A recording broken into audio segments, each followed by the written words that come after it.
come forward and, oh, you're actually gonna, I'm on video. So I come forward. I hope the laptop is gonna participate. So I think you're What about like the ability to introduce that presentation? Because the airline industry, so passenger usually goes like that. Or is the expert? so Honestly, that's pretty good. Yeah. I would like that all the time. Because when I'm in the research, I tend to do silly stuff. So I know maybe you should have a way. Maybe you should have a way to be more interested. That's where it's at. The red bottoms, these expensive, these is red bottoms, these is blood shoes. Has anybody in this room have heard about the red bottom shoes? Can you please tell me what's the brand of the shoes? Sorry? Yeah, Christian Louboutin is the brand, luxury fashion brand of the shoes, really, really famous in the luxury industry brand. My name is Amy and my partner is Sadat. Today we're gonna have an in-depth analysis of the luxury fashion industry. There are 5 parts of today's presentation. The first one is industry overview. The second one is the poster 5 force analysis. The fourth one is the past analysis. The fourth one is the key strategic opportunity of threats, and the final one is conclusion. Fashion industry has been growing significantly for the past 10 years. However, in the year 2015, there is an economic crisis in China. The stock market has broken down. That's why the sales of the fashion industry has dropped. However, from the year 2015-2020, the sales has been predicted to rise significantly in the year 2020. The luxury industry in general divided in a few sections. First one is luxury leather goods, the luxury fashion, the luxury eyewear, watch, jewelry, and cosmetic and fragrance. However, the luxury fashion has taken 43% of the whole luxury industry. We have 3 significant competitors for the fashion industry. The first one is the mid-end fashion, which there's some familiar name like Coach, Kate Spade. They are considered to have a good quality, but with the more affordable price. The second one is the local designers. As we all are Australians, we are really familiar with the brand Oroton or the C&M. The third one is the fast fashion industry. This industry is really interesting, which the brand is Zara and H&M. They have a really trendy clothes, but with the short life cycle of the product from 2 to 3 months. There are 4 categories, as I mentioned before, in the luxury fashion industry: clothing, footwear, bags, accessories, cosmetics, and fragrance, and the last one is the jewelry and watches. The luxury fashion divided into main area in the world. The first one is Southeast Asia, which is China. And the fourth one, the home of the luxury fashion, is France, Italy. Move on to the quarter 5 Forrester analysis. There are 5 parts of the model: bargains power of suppliers, threats of new entrants, bargaining power of buyers, and threats of substitute. The supplier bargain power is considered to be moderate and low because the high quality of material sourced really carefully by the brand, and the brand rarely changes the supplier due to the risk of the lower quality. The threat of entry is quite low. Due to the consumer's loyalty to the brand, they tend to stick to the brand that they feel satisfied with. And the respect for the designer and arts of the consumer keeps the threats of entry really low. Buyer's bargaining and power is considered to be moderate and low due to the emotional development of the consumer with the brand and the status symbol that the brand has given to the consumer. Threat of substitute is quite moderate because the numbers of designer brands, as I mentioned before, was the 3 main competitors, And the hypebeast trends such as Supreme really attracts the millennials. Now move on to the PESTEL analysis, which is done by my partner. Thank you. I'll be talking about the PESTEL analysis of the industry and how it affects the entire industry in general. Moving on to the political factor, one of the key political issues in the industry is the high import and export taxes provided by the governments. So being a part of European Union and having a good relationship with the Asia countries in general makes it easy to trade with the same currency within the euro. And there is a problem with the Middle East as well, because in the Middle East the trade laws are really strict, so it might face political issues with the government if it doesn't meet the laws. Moving on to economic, luxury fashion industry has a high rate of tax rate are placed on the goods, and moreover the pricing is not similar varies from countries to countries due to the variety in currency exchange rates. And one of the social factors is like fast fashion industry needs to be on top of their game with innovations and creating new fashion for the people, as people think the fast fashion as a prestigious item and status symbol. Moving up onto the technological part, fast fashion industry is based on strong machinery and chemical formulas with high R&D and structured development. Moreover, they also have a strong presence in the social media, which allows them to market all over the globe very strongly. Environmental factor is that one of the key environmental issue of fast fashion industry, the luxury fashion industry, is that they use high extensive of chemical products to treat the animal skin, which leaves a big carbon footprint and also uses high amount of energy and water. And one of the legal issues is that it faces is counterfeiting. So having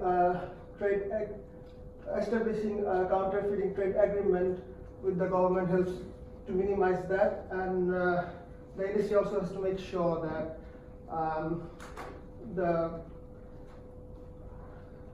the workers get the minimum legal wages. And moving on to the threats and opportunities analysis of this industry, it has a strong opportunity in Asia Pacific region due to its strong growth, and since shopping and holiday goes hand in hand, it brings in tourism economy, and which increases the economy of the country as a whole. Moving on to the threats is again counterfeiting, and it also involves people are getting more aware about the environment, so are trying to switch to the other more friendly substitute environmental options. And according to my analysis, I believe that it's a very hard industry to get into due to its high cost of raw materials and variety of issues, laws in the strict laws in the industry. Thank you. Any questions? Thank you very much for that. Any questions for Amy and Sita?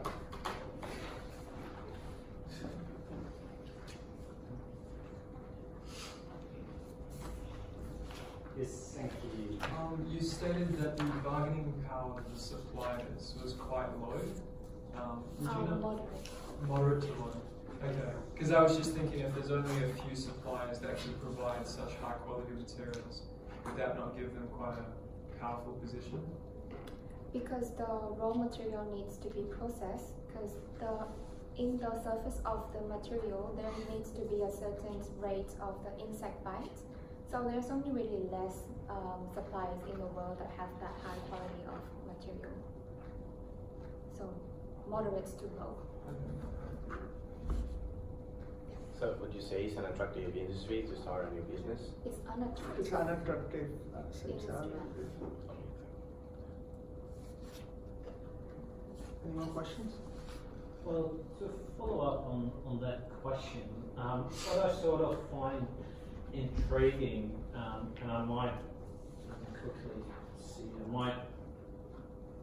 so when you actually look at the 5 forces, it sort of appears to all be pretty low to moderate. So the theory would sort of predict that it actually would be a great kind of context. So how do you then sort of go to the conclusion of being unattractive? So are other things than the dynamics of the industry? Depending on our competitors as well, because there are quite a lot of competitors in the market at the moment. There are 3 actually, and the fast fashion industry is really have a strong name in the fashion industry because they have a really trending clothing, which is like basically similar with the luxury industry, and their life cycle is really low. So the customer can buy it, and the next month there's another trend coming, and then they can replace the thing they bought with another trending piece of clothing.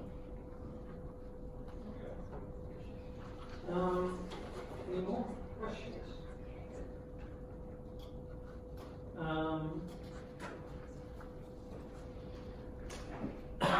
A question that I still had was around substitutes. So you were talking about the high level fashion, quality fashion. What do you see as a substitute for that kind of product?